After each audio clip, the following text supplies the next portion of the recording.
In criminal investigations, surveillance footage often provides the crucial breakthrough that solves a case. But in Orlando, Florida, one of the most examined pieces of surveillance video in criminal history has done the opposite. 37 frames of footage showing someone who should be identifiable, yet remains a ghost. 37 chances to see a face that was impossibly, perfectly hidden behind fence posts with precision that defies coincidence.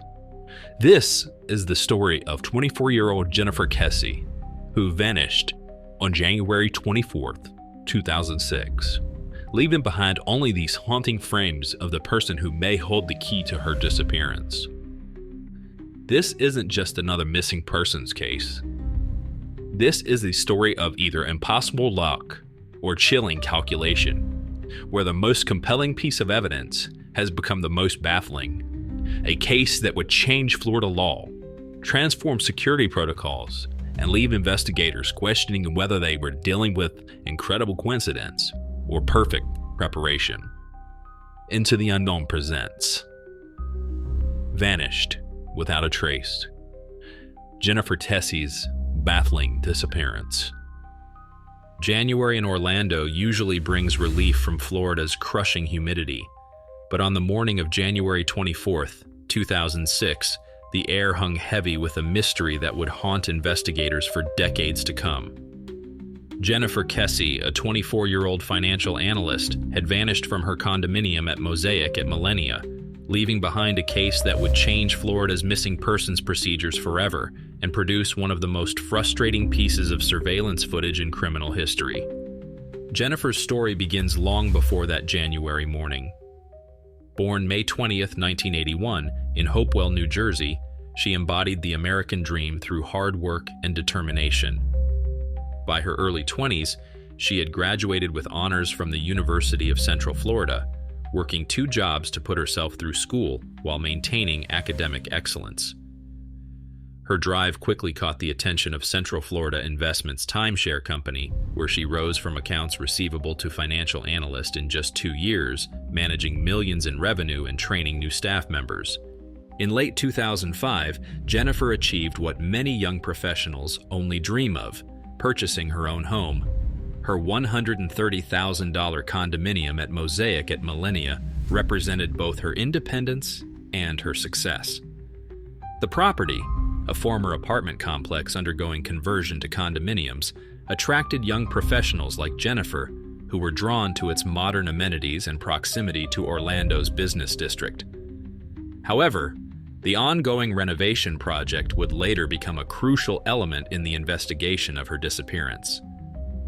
The weekend before she vanished, Jennifer had just returned from St. Croix, where she'd spent a romantic vacation with her boyfriend, Rob Allen.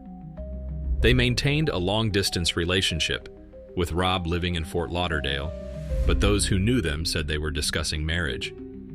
Jennifer returned to Orlando on Sunday, January 22nd, eager to get back to her life and career. Monday, January 23rd, followed Jennifer's typical routine. She arrived early at Central Florida Investments, catching up on work after her vacation.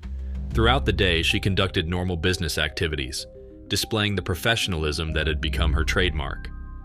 That evening, she spoke with her family about her Caribbean trip, and at 10 p.m., had her final phone conversation with Rob. Her cell phone's last ping near her condo was recorded at 10:40 p.m. No one knew these ordinary moments would be the last verified traces of Jennifer's normal life. The Mosaic at Millenia complex, Jennifer's chosen home, was in the midst of extensive renovations during this period. The conversion from apartments to condominiums had created what investigators would later call a perfect storm of security vulnerabilities. Multiple contracting companies worked on site, with dozens of workers having property access. The security system suffered from blind spots due to construction, and multiple master keys were in circulation. Property management records showed resident complaints about worker conduct and reports of unauthorized access. When Jennifer didn't arrive at work Tuesday morning, her absence immediately raised concerns. She had never missed work without calling in her entire career. Her employer contacted her parents, Drew and Joyce Kesse, who knew instantly something was wrong. By the time police entered her condo, they found a scene that suggested an interrupted morning routine. The shower had been used, work clothes were laid out, and her makeup appeared partially applied. There were no signs of forced entry, but her purse, keys, and phone were missing. The most crucial piece of evidence emerged at noon on January 24th. Surveillance cameras at the HOTG apartment complex, approximately 1 mile from Jennifer's residence, captured someone parking her black Chevrolet Malibu. The footage shows a person of medium height, estimated between 5 feet 3 inches and 5 feet 5 inches, walking away from her car. In what seems like an impossible coincidence, or perhaps a calculated move, the person's face is obscured in every single frame by the complex's security gate posts. They walk with purpose, never looking toward the cameras, displaying what analysts would later describe as familiarity with the location. The investigation expanded rapidly as law enforcement realized the complexity of the case. The Orlando Police Department led the investigation, with support from the Orange County Sheriff's Office, Florida Department of Law Enforcement, and ultimately the FBI in a consulting capacity. The first 30 days saw an unprecedented search effort in Central Florida. Ground teams combed thousands of acres while helicopter surveys and water searches looked for any sign of Jennifer. Her vehicle found at the HOTG apartments had been wiped clean of most fingerprints, though trace evidence was collected. The construction project at Jennifer's complex created unique challenges for investigators. Records showed incomplete worker documentation, inconsistent background checks, and security protocol violations. Multiple master keys were in circulation, and security camera blind spots coincided with construction areas. The sheer number of workers with access to the property, combined with poor documentation, made it impossible to fully account for everyone present during the critical period. As weeks turned to months, the investigation continued to generate new angles. Jennifer's case captured national attention and was featured on major news networks and crime investigation programs. The surveillance footage, showing the mysterious figure walking away from her car, became one of the most analyzed pieces of video in Florida criminal history. Expert after expert examined the subject's gait, height, and movement patterns, trying to extract any detail that might lead to identification. The investigation took an unprecedented turn in 2018 when Jennifer's family won a groundbreaking legal battle. After years of frustration with the pace of the investigation, Drew and Joyce Kesse became the first family in Florida history to gain access to active police investigation files. This required extensive legal challenges, court hearings, and ultimately, the payment of substantial fees. The victory marked a watershed moment in how missing persons cases are handled in Florida, giving families more rights in ongoing investigations. The Kesse's acquisition of the case files opened new avenues of investigation.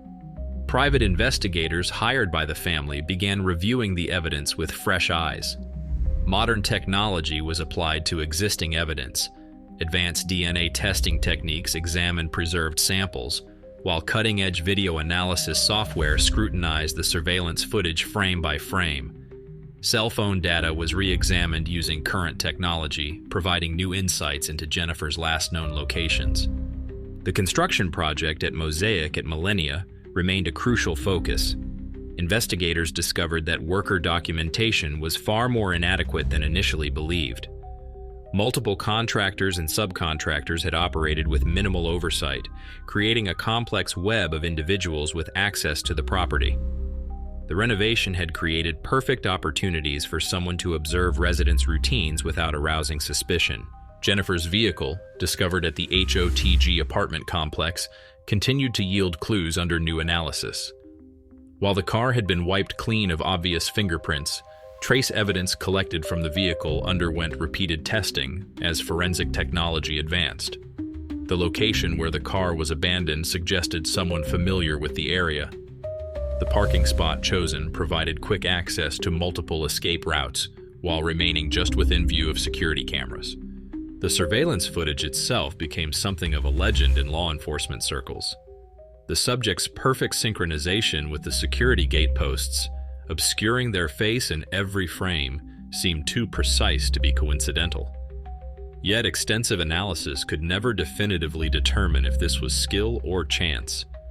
The person's confident gait and direct path suggested familiarity with the area, but their identity remained tantalizingly out of reach.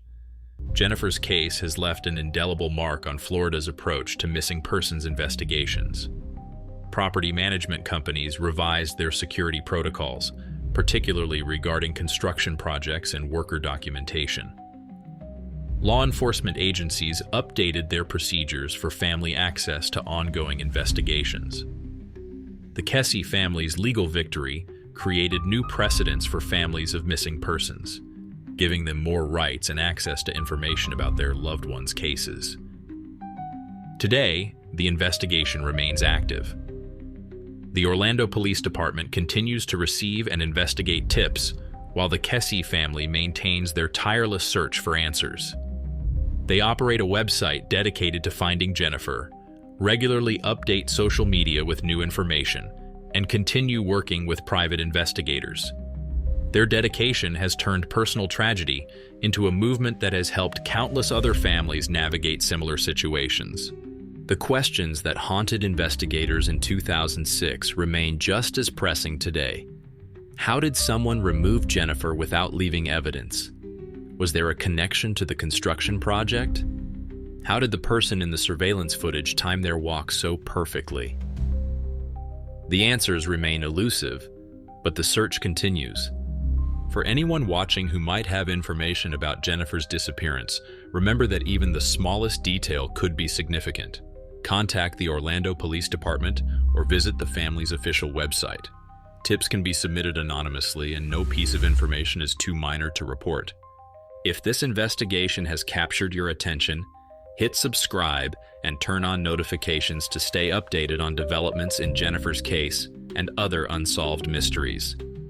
Share this video to help maintain awareness. Someone, somewhere, knows something about what happened to Jennifer Kesse. Remember, this isn't just another cold case. It's an active investigation that continues to impact how missing persons cases are handled nationwide. This is Into the Unknown, where we don't just tell stories. We keep the search for truth alive.